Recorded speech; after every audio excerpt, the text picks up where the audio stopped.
ഓം ശ്രീപരായ ഗുപ്തനേ പാപവിമോചകനേ പരീരഴിനും രക്ഷകനേ കല്യാണരൂപനേ കാമിതദായകനേ കരുണ തന്നാഴിയേ കാത്തുകൊള്ളുക. ത്രിമൂർത്തിപ്പൊരുളേ N മനോമൂർത്തിപ്പെരുമാളെ ലോകാദിദൈവമേ പാഹി പാഹി. ലോകാദിദൈവമേ പാഹി പാഹി. ഓം സ്വാമിയേ ശരണമയ്യപ്പ. ശ്രീ ഹരിഹരപുത്ര സഹസ്രനാമം ശ്ലോകം 13. സുരാധിപശോകഹന്ത ശോഭാക്ഷസൂര്യതൈജസ സുരാർച്ചിതസുരൈർവന്ദ്യ ശോണാംഗശാൽമലീപതി. 13-ാമത്തെ ശ്ലോകത്തിൽ ശ്രീ ധർമ്മശാസ്താവിൻ്റെ 8 ദിവ്യനാമങ്ങളാണ് ഉള്ളത്. ആ ദിവ്യനാമങ്ങളുടെ അർത്ഥം: സുരാധിപ, സുരന്മാരുടെ, അതായത് ദേവന്മാരുടെ അഥവാ വിദ്വാൻമാരുടെ അല്ലെങ്കിൽ സൂര്യൻ്റെ അധിപനായിട്ടുള്ള ദേവൻ. കൂടാതെ സുര എന്ന പദത്തിന് മദ്യങ്ങളുടെ അധിഷ്ഠാന ദേവത എന്നും പാമ്പ് എന്നും അർത്ഥമുണ്ട്. ആയതിനാൽ അവയുടെയും ഒക്കെ ദേവനായി ശ്രീ ധർമ്മശാസ്താവിനെ സങ്കല്പിച്ചിരിക്കുന്നു. ശോകഹന്ത്ര, ശോകം ദുഃഖം, ദുഃഖത്തെ നശിപ്പിക്കുന്ന ദേവൻ.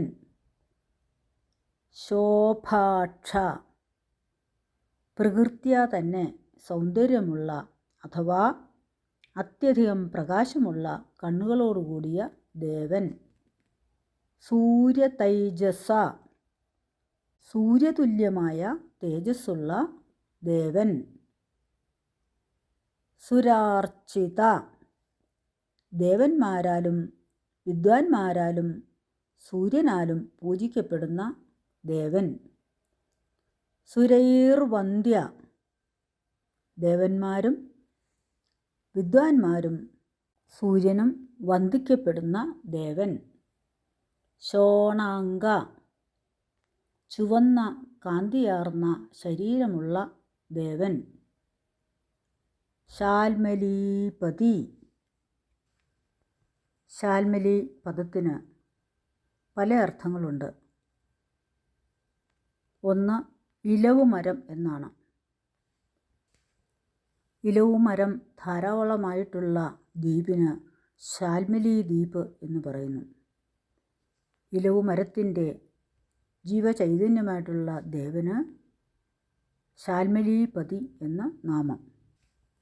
അതുകൂടാതെ ശാൽമലിൻ എന്ന പദത്തിന് ഗരുഡൻ എന്നും അർത്ഥമുണ്ട്. ഗരുഡൻ്റെ പതിയായിട്ടുള്ള ദേവൻ, അതായത് വിഷ്ണുപുത്രനാകയാൽ ഗരുഡൻ്റെ പതിയായിട്ട് ശ്രീ ധർമ്മശാസ്താവിനെ ആരോപിച്ചിരിക്കുന്നു.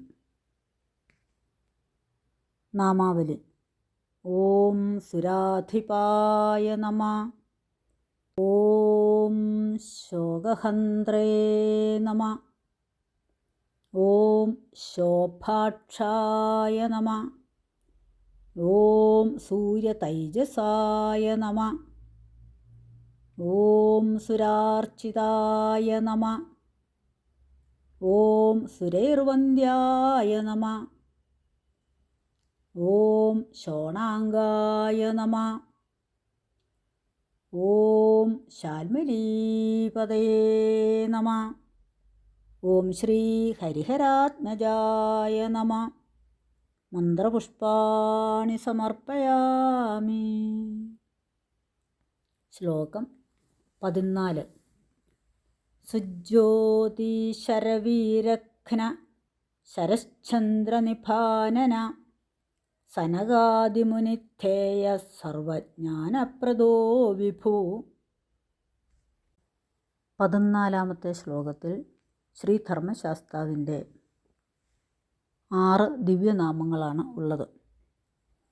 ആ ദിവ്യനാമങ്ങളുടെ അർത്ഥം: സുജ്യോതി, മഹാജ്ഞാനി, മഹാബുദ്ധിമാൻ, മഹാപ്രകാശമുള്ള ദേവൻ, കൂടാതെ നല്ല ദർശനമുള്ള ദേവൻ എന്നെല്ലാം സുജ്യോതി എന്ന നാമത്തിന് അർത്ഥം. ശരവീരഘ്ന, ശ്രീ ധർമ്മശാസ്താവ് ശരപ്രയോഗത്തിൽ വളരെ സാമർഥ്യമുള്ള ദേവനാണ്. ഏത് ശരപ്രയോഗ ചതുരിനെയും ഹനിക്കത്തക്ക സാമർഥ്യമുള്ളതിനാൽ ദേവന് ശരവീരഘ്നൻ എന്ന് നാമം. ശരശ്ചന്ദ്രനിഭാനന, ശ്രീ ധർമ്മശാസ്താവ് ശരത്കാല ചന്ദ്രനെപ്പോലെ തെളിഞ്ഞ മുഖശോഭയോടുകൂടിയ ദേവനായതിനാൽ ശരശ്ചന്ദ്രനിഭാനനൻ എന്ന് നാമം. സനകാദിമുനിധ്യേയ, സനകൻ, സനന്ദനൻ, സനാതനൻ, സനൽകുമാരൻ എന്നീ 4 മഹർഷീശ്വരന്മാരെ സനകാദികൾ എന്ന് പറയുന്നു. സനകാദികളായ ദിവ്യ മഹർഷീശ്വരന്മാർ ശ്രീ ധർമ്മശാസ്താവിനെ ധ്യാനിക്കുന്നതിനാൽ സനകാദിമുനിധ്യേയൻ എന്ന് ഭഗവാന് നാമം. സർവജ്ഞാനപ്രദ, ഭക്തജനങ്ങളെ എല്ലാ വിദ്യകളും നൽകി അനുഗ്രഹിക്കുന്ന ദേവൻ. വിഭു, സർവവ്യാപിയായ, സർവശക്തനായ, സർവകാര്യങ്ങളും ധരിക്കുവാൻ കഴിവുള്ള ദേവൻ. നാമാവലി: ഓം സുജ്യോതിഷേ നമഃ. ഓം ശരവീരഘ്നായ നമഃ. ഓം ശരശ്ചന്ദ്രനിഭാനനായ നമഃ. ഓം സനകാദിമുനിധ്യേയായ നമഃ. ഓം സർവജ്ഞാനപ്രദായ നമഃ. ഓം വിഭവേ നമഃ. ഓം ശ്രീ ഹരിഹരാത്മജായ നമഃ. മന്ത്രപുഷ്പാണി സമർപ്പയാമി. ഓം സ്വസ്തി പ്രജാഭ്യഃ പരിപാലയന്താം ന്യായേന മാർഗേണ മഹീം മഹീഷാഃ. ഗോ ബ്രാഹ്മണേഭ്യഃ ശുഭമസ്തു നിത്യം. ലോകാഃ സമസ്താഃ സുഖിനോ ഭവന്തു. ഓം പൂർണ്ണമദഃ പൂർണ്ണമിദം പൂർണ്ണാത് പൂർണ്ണമുദച്യത്തെ പൂർണ്ണസ്യ പൂർണ്ണമാദായ പൂർണ്ണം ഏവാവശിഷ്യത്തെ. ഓം ശാന്തി ശാന്തി ശാന്തി. സ്വാമിയേ ശരണമയ്യപ്പ.